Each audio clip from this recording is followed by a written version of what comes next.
Question number 10 पे, ठीक है, एनसीईआरटी 1.3 के कहता है कि let f map from X to Y be an invertible function. सुनो भाई, यहां से क्या पता चल गया, एफ अगर एक्स से वाई मैप कर रहा है और वो इन्वर्टिबल है, तो बच्चों अगर एफ इन्वर्टिबल है तो पक्का वो 1 होगा और ऑन टू भी होगा। ध्यान दीजिए, ठीक, इन्वर्टिबल का मतलब है, इन्वर्टिबल इंप्लाइज, देखो मैं सॉल्यूशन में पहले ही लिख रहा हूं, क्या लिख रहा हूं, यहां पर लिख देता हूं, ठीक है, सिंस एफ इज या F is invertible, F is invertible, F invertible है, this implies what, F is 1 and onto. अब इसकी जरूरत तो नहीं है हमें यहाँ ऑन टू की, एफ इज 1 एफ 1 होगा पक्का, ये बात है।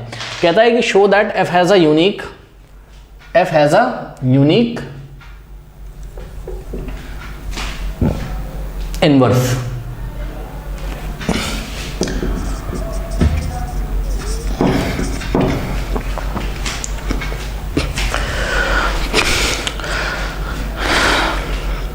हेलो स्टूडेंट्स, रिलेशन फंक्शन का ये वीडियो नंबर 31 है और एनसीईआरटी का क्वेश्चन नंबर, एनसीईआरटी एक्सरसाइज 1.3 का क्वेश्चन नंबर 10 से यहाँ पर हम स्टार्ट कर रहे हैं। बट इसके पहले के क्वेश्चंस अगर आपको नहीं आते हैं या इनवर्स और कॉम्पोजिशन फंक्शन नहीं आता है, बहुत सारे चैनल से पढ़ लिया आपने, स्कूल में पढ़ लिया, कोचिंग में पढ़ लिया, बच्चों नहीं समझ में आ रहा है, मतलब आप करते तो हो, उस टाइम तो आ जाता है, बाद में नहीं आता है। पता है क्यों नहीं आता है? आपको फील ही नहीं आया है चैप्टर में कि चल के आ रहा है, ठीक है। और आप इसको 1 घंटे में भी करना चाहते हो तो 1 घंटे में तो ये नहीं हो पाएगा, ठीक है। बहुत सारे वीडियोस यूट्यूब पे 1-1 घंटे के पड़े रहते हैं, ठीक है, तो वहाँ से ये नहीं हो पाएगा। मैं आपको बता दूं, अपने आप को धोखा ना दो, टाइम दो, 1 से 2 हफ्ते का टाइम दो, तब ये रिलेशन फंक्शन आपसे एग्जाम में अटेम्प्ट हो पाएगा, बोर्ड एग्जामिनेशन में, ठीक है। तो जाइए, डिस्क्रिप्शन में लिंक दिया हुआ है, पार्ट 1 से करिए अगर ये वीडियो आपको रिकमेंड किया है यूट्यूब ने। तो आइए बढ़ते हैं बच्चों, कहाँ पर, क्वेश्चन नंबर 10 पे एनसीईआरटी के। कहता है let a function f map from X to Y be an invertible function, ठीक है। तो सुनो, एक फंक्शन है स्टूडेंट्स आपके पास एफ, और ये मैप कर रहा है सेट एक्स से वाई पे, और ये इन्वर्टिबल है। इन्वर्टिबल का मतलब क्या है? अगर function F is invertible, this implies what, this implies function F is 1 ध्यान दीजिएगा भाई, अगर कोई फंक्शन इन्वर्टिबल है मतलब वो बाइजेक्टिव है, 1 है और ऑन टू भी है, तो हमने लिखा कि F is invertible, then this implies what, कि F is 1 and onto की जरूरत नहीं है तो उसको हमने भी काट दिया है, ठीक है, कोई बात नहीं। कह रहा है show that F has a unique inverse, ठीक है।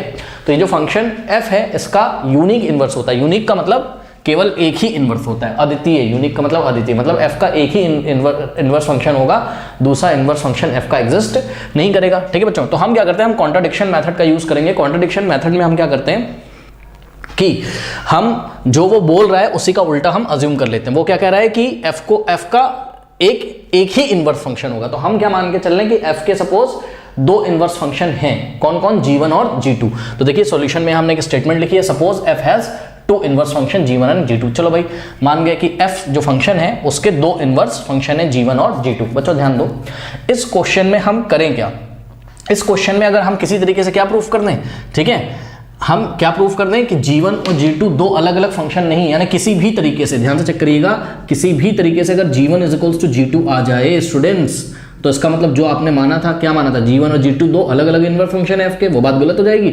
इसका मतलब G1 G2 अलग फंक्शन नहीं होंगे, एक ही फंक्शन होगा, इसका मतलब f का एक ही इनवर्स है, ठीक है। तो ध्यान से चेक करिएगा, f मैप कर रहा है कहाँ से कहाँ, x से y, ठीक। और अभी आपने बोला है, अभी आपने बोला है क्या, अभी आपने बोला है कि G1 और G2 2 इनवर्स फंक्शन है, किसके, f के। तो G1 रहा पहला इनवर्स फंक्शन, तो बताओ G1 कहाँ से मैप करेगा, y से x पे, ठीक। और G2 भी कहाँ से मैप करेगा, कहाँ, G2 भी मैप करेगा y से x पे, फ्रॉम y टू x, ठीक है बच्चों।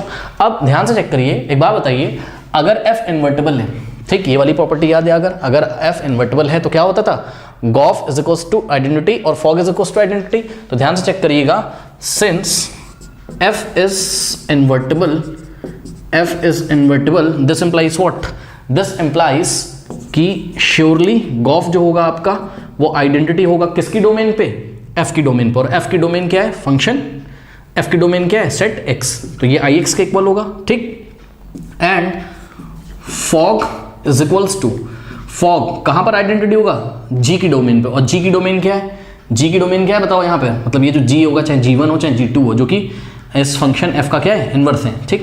तो चाहे G1 हो चाहे G2, किसी को भी आप देख लो, डोमेन क्या है, y है, ठीक। तो हम कौन सी बात का यूज करेंगे बच्चों, यहाँ पर हम ये वाली बात का यूज करेंगे, इसका यूज हम इस क्वेश्चन में नहीं करेंगे। तो अब ध्यान से चेक करो, क्या कि पहले आप ये वाले इनवर्स के लिए, पहले वाले इनवर्स के लिए आप नहीं बोल सकते हो क्या कि फॉग एफ ऑफ G1 यानी कि fog G1 is equals to क्या होगा, आइडेंटिटी ऑन y होगा। अरे होगा कि नहीं होगा यार, क्योंकि f क्या था, इन्वर्टिबल था, तो ये दोनों प्रॉपर्टी एग्जिस्ट करती होंगी ना।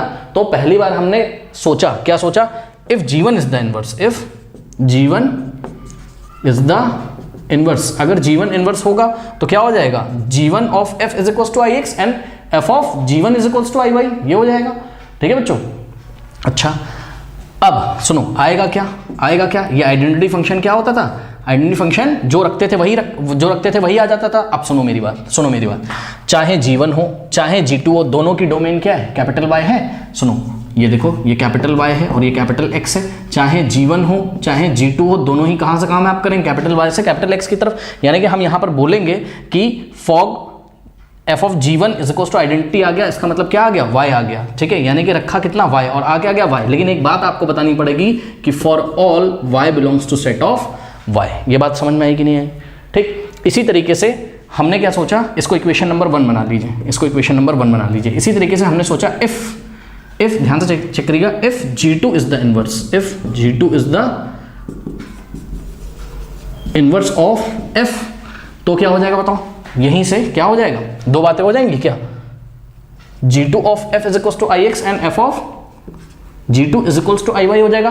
तो हम ये करके चलेंगे, f of G2 is equals to iy, और G2 की डोमेन क्या होगी बताओ, G2 की डोमेन वही होगी क्या, y वाली। ठीक, तो यहां हम एलिमेंट स्मॉल y रखेंगे और मिल क्या जाएगा, y मिल जाएगा, और आगे आपको लिखना पड़ेगा for all small y belongs to what, capital Y। ठीक, अब ये इक्वेशन 2 हो गई। ठीक बच्चों, अब ध्यान से चेक करिएगा क्या, कि इक्वेशन 1 और इक्वेशन 2 का RHS सेम है। देखो ये जो f ऑफ G1 भी y के इक्वल है और f ऑफ G2 भी y के इक्वल है। ठीक है, तो from 1 and 2, from equation 1 and 2 ध्यान से चेक करिएगा, f of G1 of y is equals to f of G2 of y। ठीक है, अब ध्यान से चेक करिएगा, दिस इम्प्लाइज, इसको आपको खोलना आता है, कैसे खोलते हैं इसको, f o को हटा के ब्रैकेट लगेंगे, f of G1 of y is equals to f of G2 of y। ठीक है बच्चों, ये हो गया। अब ध्यान से चेक करिएगा, व्हाट इज G1 ऑफ, हाँ ठीक है, अब ध्यान से चेक करिएगा, ऐसा आ गया।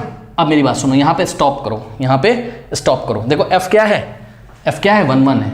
अगर कोई फंक्शन 1 1 है, याद है, तो अगर कोई फंक्शन 1 1 है तो उसके इनपुट्स आपस में इक्वल हो जाते थे, है ना। अगर f of x is equals to f of y है तो x is equals to y आता था। ठीक उसी तरीके से ध्यान से चेक करो, f of G1 y is equals to f of G2 y है। This implies what, this implies कि f के जो इनपुट है वो आपस में इक्वल हो जाएंगे। मतलब f के इनपुट क्या है यहाँ, G1 y and G2 y। This implies what, G1 of y is equals to G2 of y, और आप रीजन लिखोगे साइड में क्या, कि f is invertible, f is invertible implies what, f is 1 1।